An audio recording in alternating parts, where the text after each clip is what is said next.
Hi folks, over the past year or so I've been working on a new book that has nothing to do with education technologies. It's called An Australian Manufacturing and Mission Success Story. This book offers a window into Melbourne's past, told through the lives of several of my descendants, stretching back to the gold rush of the 1850s.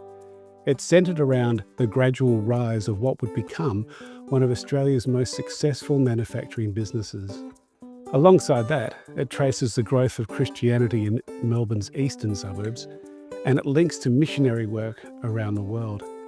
More than anything else, though, this is a story about the enduring power of faith, of love, service to others, and family values carried forward across generations.